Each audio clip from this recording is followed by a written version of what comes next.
Bismillahirrahmanirrahim. Assalamualaikum warahmatullahi wabarakatuh. Innal hamdalillah nahmaduhu wa nasta'inuhu wa nastaghfiruh wa natubu ilayhi wa na'udzu billahi min shururi anfusina wa sayyiati a'malina. May yahdihillahu fala mudilla lahu wa may yudlil fala hadiya lahu. وأشهد أن لا إله إلا الله وحده لا شريك له وأشهد أن محمدا عبده ورسوله لا نبي ولا رسول بعده اللهم إنا نسألك علما نافعا ونعوذ بك من علم لا ينفع ربنا زدنا علما وارزقنا فهما آمين يا رب العالمين.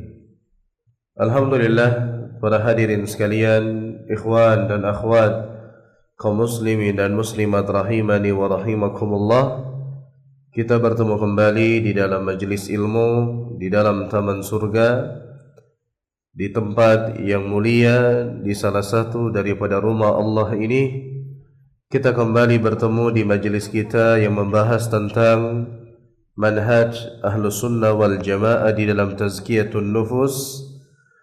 Maka alhamdulillah kita berada di bab yang ketiga berkaitan dengan keadaan hati dan macam-macamnya. Bab yang ketiga ini terdiri dari beberapa komponen. Yang pertama adalah berkaitan dengan macam-macam hati. Di halaman 40 kita sudah menjelaskan bahwasanya di sana ada hati yang sehat, ada hati yang sakit, dan ada hati yang mati. Itulah keadaan hati yang menimpa manusia. Tiap-tiap manusia mereka berada di salah satu atau bahkan berada di tiga opsi tersebut. Yang pertama adalah ada orang yang memiliki hati yang sehat, hati yang selamat. Kemudian ada orang yang memiliki hati yang mati, dan kemudian ada orang yang memiliki hati yang sakit.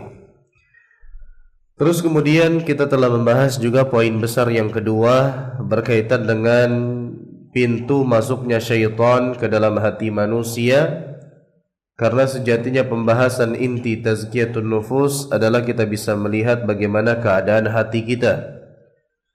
Maka kita telah menyebutkan, dan sekurang-kurangnya di buku ini ada 10 celah atau pintu yang dimanfaatkan oleh syaitan untuk menggoda manusia.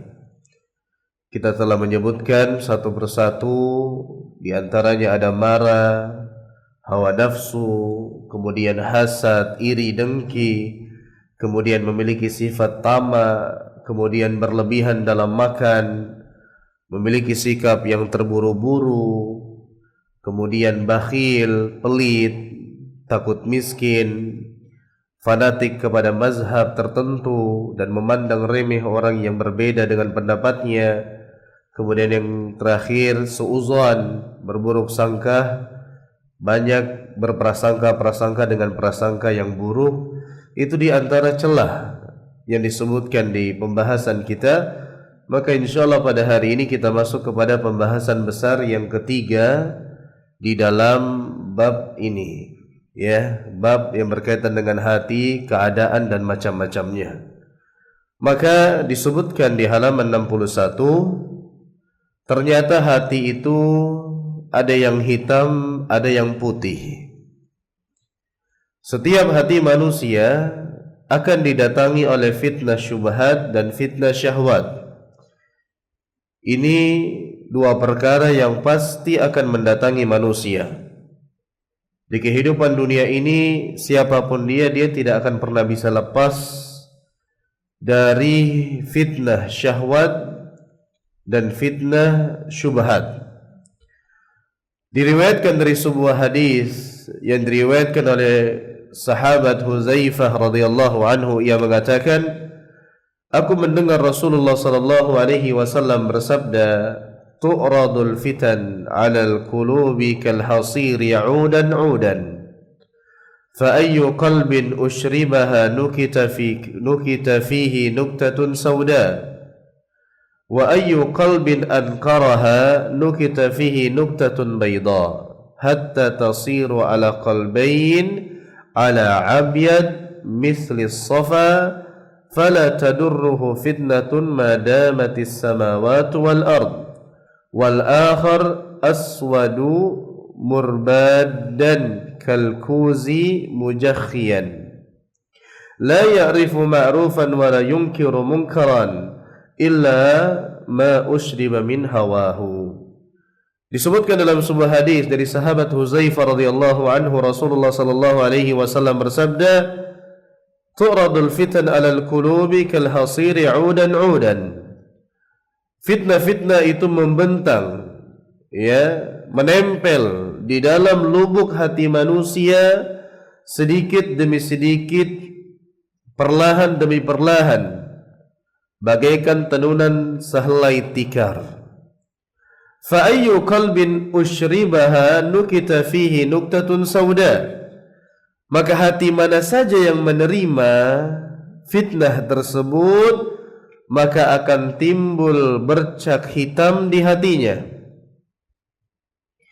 Wa ayyu qalbin ankaraha nukita fihi nuktatun bayda. Akan tetapi hati yang mengingkarinya, hati yang melawannya, tidak menerimanya, maka niscaya hati tersebut akan tetap putih cemerlang. Sehingga jadilah hati itu menjadi dua, yaitu hati yang putih bagaikan batu yang halus lagi licin, ya, terus kemudian tidak ada lagi fitnah, ya, tidak ada lagi fitnah yang memudaratkannya selama masih ada langit dan bumi. Kemudian ada hati yang hitam, ya, maka sedikit demi sedikit akan menjadi hitam legam, bagaikan belanga yang tertelungkup atau terbalik. Bagaimana ciri hati yang hitam tersebut? Dia menerima fitnah-fitnah. Akhirnya apa? Dia tidak lagi mengenal yang ma'ruf, dia tidak lagi mengenal kebaikan, dan dia juga tidak mengingkari kemungkaran, kecuali ia mengikuti apa yang dicintai oleh hawa nafsunya saja. Maka di sini di hadis dari sahabat Huzaifah radhiyallahu anhu, Nabi sallallahu alaihi wasallam menerangkan kepada kita, hati itu ada yang putih, ada yang hitam. Hati yang putih adalah hati yang selamat tatkala didatangi oleh fitnah berupa syahwat maupun subhat, maka dia mengingkarinya, tidak membiarkannya masuk. Tetapi hati yang hitam tatkala datang fitnah syubhat dan fitnah syahwat, maka dia menikmatinya, maka dia membiarkannya masuk, sehingga akhirnya hati tersebut menjadi hitam legam. Maka para hadirin sekalian rahimani wa rahimakumullah, kenyataan yang tidak bisa kita tolak adalah semua kita berhadapan dengan fitnah, ya, entah itu fitnah syahwat ataupun fitnah syubhat. Maka disebutkan di sini fitnah syahwat itu apa? Fitnah syahwat itu seperti fitnah keduniaan, fitnah yang bersifat duniawi, seperti harta, seperti fitnah kedudukan, seperti fitnah pujian, seperti fitnah sanjungan, suka disanjung, suka dipuji, seperti fitnah wanita dan yang lainnya. Itu diantara contoh fitnah syahwat. Adapun fitnah syubhat, apa itu fitnah syubhat? Fitnah syubhat adalah fitnah yang berkaitan dengan pemahaman, berkaitan dengan keyakinan, berkaitan dengan aliran, juga pemikiran yang menyimpang. Maka fitnah itu ada dua para jemaah sekalian. Fitnah syahwat pada umumnya berkaitan dengan keduniaan, bagaimana dia cinta kepada harta berlebihan, dia cinta kepada jabatan, dia cinta kepada kekuasaan, dia cinta kepada wanita, itu syahwat. Kemudian ada fitnah syubhat, itu berkaitan dengan keilmuan, keyakinan yang seseorang yakini. Ya, kemudian berkaitan dengan pemahaman, itu namanya fitnah syubhat. Contoh dalil Allah menerangkan adanya fitnah syahwat itu, Allah Subhanahu wa taala berfirman dalam surat Ali Imran ayat 14. Allah Subhanahu wa taala mengatakan, "Zuyyina lin-nasi hubbus syahawati minan nisa wal banin wal qanatiril muqantarati minadh dhahabi wal fiddah wal khaylil musawwama wal an'ami wal harth, dzalika mata'ul hayatid dunya wallahu 'indahu husnul ma'ab." Dijadikan terasa indah dalam pandangan manusia itu cinta mereka kepada apa yang mereka inginkan. Berupa apa? Berupa perempuan, berupa anak-anak, berupa harta benda yang menumpuk. Orang manusia pada dasarnya suka melihat harta yang tertumpuk-tumpuk, berupa emas, perak, berkaitan dengan kuda pilihan di antara harta yang paling berharga di zaman tersebut. Kemudian hewan ternak dan sawah ladang, itulah kesenangan kehidupan dunia. Dzalika mata'ul hayatid dunya wa 'indallah wallahu 'indahu husnul ma'ab. Dan di sisi Allah adalah tempat kembali yang terbaik. Maka di sini Allah Subhanahu wa taala mengatakan manusia memiliki kecenderungan kepada apa yang telah kita sebutkan, dan itu adalah fitnah syahwat. Kemudian juga Allah Subhanahu wa taala menerangkan, kita bisa lihat di halaman 64 berkaitan dengan fitnah syubhat. Allah jelaskan di dalam firman-Nya di dalam surat Al-Baqarah ayat 10. Tadi fitnah syahwat Allah terangkan dalam surat Ali Imran ayat 14. Kemudian di fitnah syubhat Allah terangkan dalam surat Al-Baqarah ayat 10. Allah Subhanahu wa taala mengatakan fi qulubihim marad fazadahumullahu marada. Dalam hati mereka itu ada penyakit, lalu ditambah penyakit mereka oleh Allah Subhanahu wa taala. Apa maksud penyakit di sini? Al-Imam Qatadah dan juga Al-Imam Mujahid dan para ulama tafsir lainnya, mereka mengatakan penyakit di sini adalah keraguan, adalah berkaitan dengan akidah. Ya, mereka meyakini suatu kebenaran, kemudian ternyata tertimpa syubhat, mereka meragukannya, bahkan sampai kepada parah mereka mengingkarinya, dan mereka meyakini yang salah dan mengingkari yang benar, dan itulah berkaitan dengan fitnah syubhat. Maka para hadirin sekalian, rahimani wa rahimakumullah, walaupun pada dasarnya ayat Al-Baqarah ayat 10 ini merupakan dalil yang umum berkaitan dua fitnah, syubhat dan syahwat, tetapi para ulama tafsir menafsirkannya dengan penjelasan fitnah syubhat, yaitu berupa kerancuan di dalam beragama. Mereka meragukan apa yang menjadi keyakinan atau akidah yang harus pada dasarnya itu diimani. Kemudian Nabi SAW bersabda, Inna likulli ummatin fitnah wa fitnatu ummatil mal. Setiap umat itu ada ujiannya, dan ujian umatku itu adalah harta. Ini berkaitan dengan fitnah syahwat. Kemudian Nabi SAW juga bersabda, Ma taraktu ba'di fitnatan hiya adarru 'alal rijal minan nisa. Tidak ada fitnah yang aku tinggalkan setelah meninggalku yang lebih bahaya bagi laki-laki daripada fitnah wanita. Maka di sini para hadirin sekalian, kita bisa melihat bahwasanya fitnah syahwat, fitnah syubhat pasti akan mendatangi tiap manusia. Tinggal bagaimana keadaan diri kita, tinggal bagaimana keadaan hati kita. Apakah kita bisa selamat? Apakah kita memiliki hati yang putih, yang tidak terpengaruh, tidak termudaratkan dengan adanya fitnah tersebut, ataukah sebaliknya kita adalah hati yang hitam, yang memiliki hati yang hitam legam, yang mana tatkala fitnah datang menyambar, dia pun dengan senang hati membiarkan fitnah tersebut masuk. Kemudian disebutkan di sini di antara contoh fitnah atau jenis-jenis fitnah syahwat yang mana kita bisa introspeksi dalam kehidupan kita sehari-hari adalah yang pertama, melihat kepada perkara-perkara yang haram. Ini fitnah syahwat.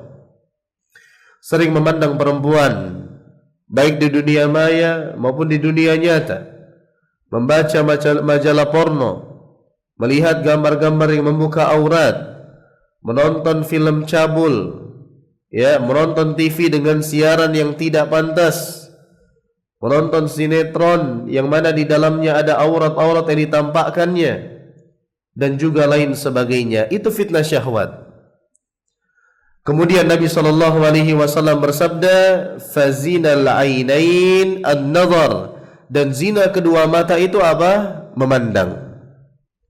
Maka di sini kita bisa lihat, hendaknya kita tundukkan pandangan kita baik di dunia maya maupun di dunia nyata. Apalagi hendaknya kita menundukkan pandangan kita baik di khalayak ramai di depan umum maupun dalam kesendirian. Karena di zaman sekarang mungkin aja orang itu di dalam ruangannya tetapi dia bisa jauh berselancar di dunia maya. Maka Allah Subhanahu wa taala berfirman dalam Al-Qur'an dalam surat An-Nur ayat 30, "Qul lil mu'minina yaghuddu min absarihim wa yahfadhu furujahum, dzalika azka lahum, innallaha khabirum bima yasnaun." Tahukah kita jemaah sekalian?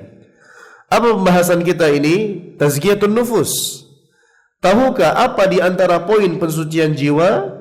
Kita ingin mensucikan jiwa kita. Tahukah kita apa di antara poin kiat mensucikan jiwa? Allah mengatakan dalam Al-Quran dengan menundukkan pandangan. Karena pandangan pintu terbesar masuknya fitnah syahwat. Allah mengatakan, katakanlah kepada laki-laki yang beriman agar mereka menjaga pandangannya dan memelihara kemaluannya. Yang demikian itu lebih suci bagi mereka. Sungguh Allah mengetahui apa yang mereka perbuat. Lirikan mata Allah tahu. Kita melihat di kesendirian Allah tahu. Maka jaga pandangan kita, jaga kemaluan kita. Maka kita katakan orang yang tidak bertakwa di akhir zaman ini berat. Kita bisa lihat bagaimana perzinaan dijual dengan begitu maraknya di hari ini, bahkan dengan nominal-nominal yang sangat murah bagi sebagian orang. Kalau tidak ada keimanan yang kuat dalam hatinya, maka yang ada adalah dia menerjang semua fitnah-fitnah syahwat tersebut. Kemudian di halaman 66 disebutkan juga di antara fitnah syahwat adalah ikhtilat. Terjadinya campur baur antara laki-laki dengan perempuan. Atau mungkin khalwat. Khalwat adalah berduaan laki-laki dengan perempuan. Maka tidak boleh pacaran, tidak boleh mabuk asmara. Kemudian tidak boleh juga yang lainnya berupa perbuatan-perbuatan yang melanggar etika di dalam agama Islam. Bergabungnya atau mungkin bersamanya dua orang lawan jenis yang bukan pasangan yang halal, maka itu termasuk orang yang mengikuti fitnah syahwat. Terus kemudian bersentuhan antara laki-laki dengan perempuan, dengan mudahnya berjabat tangan antara laki-laki dengan perempuan, ini di antara fitnah syahwat. Maka sebisa mungkin kita tolak, ya, sebisa mungkin kita hindari, karena itu semua pasti ada dampaknya bagi hati kita. Kalau kita terlalu bermudah-mudahan berinteraksi dengan lawan jenis, bersentuhan dengan lawan jenis, mau diakui ataupun tidak, maka akan ada dampak di dalam hati kita, dan hati yang terdampak maka pasti akan dampak kepada ibadah kita kepada Allah Subhanahu wa taala. Kemudian di antara fitnah syahwat, zina, kumpul kebo. Kumpul kebo ini bukan kebo ya. Kumpul kebo ini sejoli yang tidak disetujui, mungkin oleh keluarga besarnya memilih kabur dan seterusnya, padahal nikahnya belum. Atau nikah mut'ah kawin kontrak yang sudah tidak ada di dalam agama Islam, ya, padahal nikah mut'ah itu sama dengan zina, dan ini masih dilestarikan oleh para penganut Syiah. Kemudian homoseksual, lesbian, sodomi, itu semua di antara fitnah syahwat. Di hari ini kita bisa lihat banyak yang kelihatannya seperti laki-laki ternyata memiliki penyakit yang menyimpang dalam seks mereka. Begitupun juga para perempuan. Kita tidak pungkiri banyak terjangkit penyakit yang sangat-sangat tercela ini. Maka itu semua di antara bentuk mereka mengikuti fitnah syahwat tersebut. Sudah pasti hati mereka ada noda atau bercak hitam, dan itu akan berdampak kepada ibadah mereka kepada Allah Subhanahu wa taala. Kemudian di antaranya adalah onani. masturbasi, itu semua tidak dibenarkan. Allah telah mengatur bagaimana kita menyalurkan syahwat kita. Maka bertakwalah kepada Allah para jemaah sekalian. Kemudian ya, di antara itu jenis-jenis fitnah syahwat, di antara jenis-jenis fitnah syubhat adalah berkaitan dengan kesesatan, berkaitan dengan kemaksiatan, berkaitan dengan kebid'ahan. Seorang suka membuat sesuatu yang baru dalam ibadah atau ikut-ikutan kepada perkara yang belum ada asal usulnya, termasuk juga kebodohan. Orang itu dia nggak paham agama tapi nggak mau belajar. Kemudian keyakinan yang nyeleneh, dia meyakini sesuatu padahal itu tidak ada benarnya di dalam agama, ya. Seperti mungkin keyakinan mereka, apalagi keyakinan mereka yang bisa membawa kepada kesyirikan, pemikiran, pemahaman yang sesat, aliran-aliran yang sesat dan yang lainnya. Maka dua fitnah ini hendaknya kita jauhi, hendaknya kita ingin hindari agar kita selamat di kehidupan dunia ini. Kemudian terakhir disebutkan di buku ini, fitnah syahwat membuat rusak niat dan tujuan dalam ibadah. Jadi fitnah syahwat membuat rusak niat dan tujuan. Kalau orang tertimpa fitnah syahwat, maka dalam tujuan dan niat ibadahnya pasti akan rusak di sana. Seorang yang cinta kepada ketenaran, maka itu berdampak ibadahnya bukan untuk Allah tetapi untuk mencari sanjungan manusia. Seorang yang cinta kepada harta, mungkin saja kedekatannya dengan sesama kaum muslimin harusnya mendapatkan pahala, malah dia meniatkan tujuan-tujuan yang lainnya, bahkan yang lebih parah kalau dia mencari cara yang tidak dibenarkan, curang dan sebagainya. Kemudian sementara fitnah syubhat itu membuat rusaknya ilmu dan keyakinan. Seorang yang terkena fitnah syubhat, ilmunya akan rusak. Yang seharusnya dia meyakini poin A tapi dia meyakini poin B. Yang harus dia meyakini Allah demikian, dia meyakini yang salah. Ya. Kemudian akan rusak keyakinannya, karena orang yang ditimpa syubhat maka dia tidak akan sampai kepada keyakinan yang sebenarnya. Dia membangun semuanya di atas keraguan-raguan. Maka ini poin penting, makanya ditebalkan oleh penulis buku ini, fitnah syahwat membuat rusak niat dan tujuan dalam ibadah kepada Allah, sementara fitnah syubhat membuat rusaknya ilmu dan keyakinan. Dan manusia di dalam berhadapan dengan fitnah syahwat dan fitnah syubhat terbagi menjadi dua macam. Yang pertama, hati yang ketika datang fitnah langsung menyerap seperti spons yang menyerap air, lalu muncul titik hitam di dalam tubuhnya. Jadi tatkala datang fitnah, mereka terima. Fitnah syahwat datang, mereka terima. Lewat wanita yang membuka aurat, mereka langsung pandang, mereka ikutkan pandangannya. Lihat main di media sosial ada yang membuka aurat, mereka terima, itu masuk. Kemudian tatkala bekerja ada pintu-pintu di dalam mendapatkan uang padahal itu sesuatu yang haram, mereka terima. Berbuat kecurangan dan sebagainya, berbuat kezoliman dan sebagainya. Ini manusia model pertama, berhadapan dengan syubhat dan syahwat langsung dimakan, ibaratkan spons menyerap air tanpa meninggalkannya sedikit pun. Mereka serap semuanya. Fitnah syahwat datang, ayo silakan masuk, diterima. Fitnah syubhat datang, diterima. Makanya antum hati-hati mencari guru, antum hati-hati dalam belajar. Ada sebagian orang mengucapkan, gak apa-apa, yang penting kita ambil baiknya, kita buang buruknya. Dari mana anda bisa bedakan baik dan buruk sementara anda malas belajar? Maka harus hati-hati cari guru. Sampai disebutkan hati-hatilah anda mencari guru, karena guru itu adalah sumber di mana anda membangun agama anda. Sampai-sampai ada yang mengatakan semua agama sama, semua ini sama, dan seterusnya. Maka kita harus tatkala datang fitnah, datang entah itu syubhat atau syahwat, kita tolak. Dan kalau ini orang yang pertama dia langsung menerima mentah-mentah, ya. Terus kemudian yang kedua, ada orang yang tatkala dia didatangi oleh fitnah syahwat dan fitnah syubhat, maka dia memiliki hati yang disinari oleh iman, sehingga tatkala datang fitnah syubhat ataupun syahwat tersebut, dia mampu menolaknya. Ya, dia mampu menolaknya. Jadi ada dua orang. Yang pertama, tatkala ada fitnah syubhat dan syahwat, dia tidak mampu menolaknya, dia terima semuanya.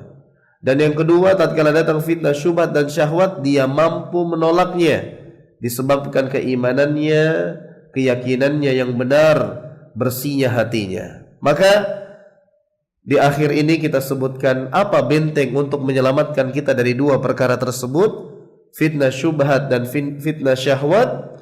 Maka jawabannya adalah kembali kepada Al-Quran. Kalau anda mau selamat dari fitnah syubhat dan fitnah syahwat, kembali kepada Al-Quran. Disebutkan ini, kita lihat di halaman 68, Al-Quran adalah penawar dari segala penyakit syahwat dan syubhat. Allah Subhanahu wa taala berfirman dalam surat Al-Isra ayat 82, "Wa nunazzilu minal Qur'ani ma huwa shifaa'un wa rahmatun lil mu'minin wa la yazidul zalimina illa khasara." Dan kami turunkan Al-Quran, kata Allah, sesuatu yang menjadi penawar, menjadi obat dan rahmat bagi orang-orang yang beriman. Syahwat di Al-Quran banyak dijelaskan berkaitan dengan perbuatan-perbuatan yang tidak dibenarkan, melihat aurat, hendaknya kita menundukkan pandangan, diberikan penawar. Kita sudah sebutkan di antara fitnah syahwat memandang sesuatu yang haram. Al-Quran sudah memberikan obatnya. Apa? Tundukkan pandangan Anda. Bahkan Al-Quran datang dengan peringatan, datang dengan ancaman, datang dengan nasihat penuh di dalam Al-Quran. Dijelaskan begini seharusnya sifat orang yang beriman. Kalau orang melakukan ini maka akan mendapatkan demikian. Diberikan ancaman, diberikan anjuran, motivasi. Itu Al-Quran. Maka tatkala seorang kembali kepada Al-Quran, maka dia akan selamat dari fitnah syahwat. Berkaitan dengan harta, sebagian orang terfitnah dengan harta, tapi Islam sudah memberikan batasan. Di antaranya adalah berkaitan dengan riba. Allah mengatakan dengan tegas di dalam Al-Quran, Allah menghalalkan jual beli dan mengharamkan riba. Maka kita bisa selamat dari fitnah syahwat selama kita kembali kepada Al-Quran. Begitupun juga fitnah syubhat. Kerancuan-kerancuan yang ada, kerancuan-kerancuan yang menggerogoti keyakinan dan pemikiran dan pemahaman seseorang, itu bisa hilang. Dengan apa? Dengan mempelajari yang benar. Apa itu? Sumbernya adalah Al-Quranul Karim. Ya, mempelajari ilmu yang benar, mempelajari dengan pemahaman para salafus saleh, para sahabat, para ulama yang berdiri tegak di atas jalan para sahabat. Ya, dan para sahabat mengikuti Nabi SAW, maka akan selamat daripada syubhat tersebut. Maka Nabi SAW bersabda yang artinya ada dua perkara yang apabila kita berpegang teguh kepadanya maka kita tidak akan pernah tersesat selamanya. Al-Quran dan sunnah Nabi SAW. Berpeganglah kepada Al-Quran, berpeganglah kepada sunnah Nabi, hadis-hadis Rasulullah, maka kita tidak akan tersesat, kita tidak akan menyimpang selamanya. Kemudian di akhir Allah Subhanahu wa taala berfirman dalam surat Al-Hadid ayat 17, "I'lamu annallaha yuhyil arda ba'da mautiha, qad bayyana lakumul ayati la'allakum taqilun." Ketahuilah olehmu bahwa sesungguhnya Allah menghidupkan bumi sesudah matinya. Sesungguhnya kami telah menjelaskan kepadamu ayat-ayat tanda-tanda agar kamu mengerti. Maka di sini kita bisa lihat Allah mengabarkan Allah Maha Mampu. Allah mampu menghidupkan bumi setelah hancurnya. Allah mampu menghidupkan manusia setelah matinya manusia. Dan termasuk maknanya adalah Allah mampu memberikan hidayah setelah seorang tersebut tersesat dalam kesesatan. Maka kembali kepada Al-Quran, maka dengannya kita akan bisa selamat daripada fitnah syubhat dan fitnah syahwat.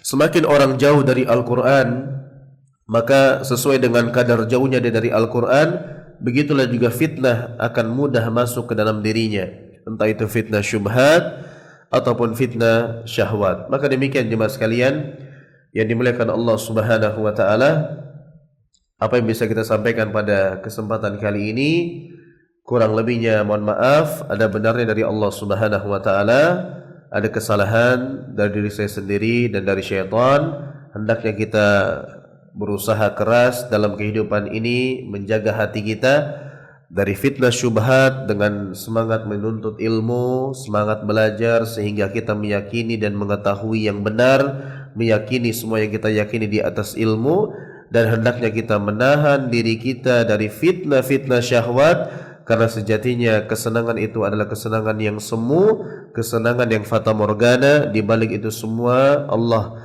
Subhanahu wa taala telah menyiapkan azab yang pedih bagi mereka yang hidup di dunia ini dengan mempertuhankan syahwat mereka, dengan selalu mengikuti apa yang diinginkan syahwat mereka. Maka demikian jemaah sekalian yang dimuliakan Allah, kita akhiri dengan doa kafaratul majlis. Subhanakallahumma bihamdik asyhadu an la ilaha illa anta astaghfiruka wa atubu ilaik. Wa akhiru da'wana alhamdulillahi rabbil alamin. Assalamualaikum warahmatullahi wabarakatuh.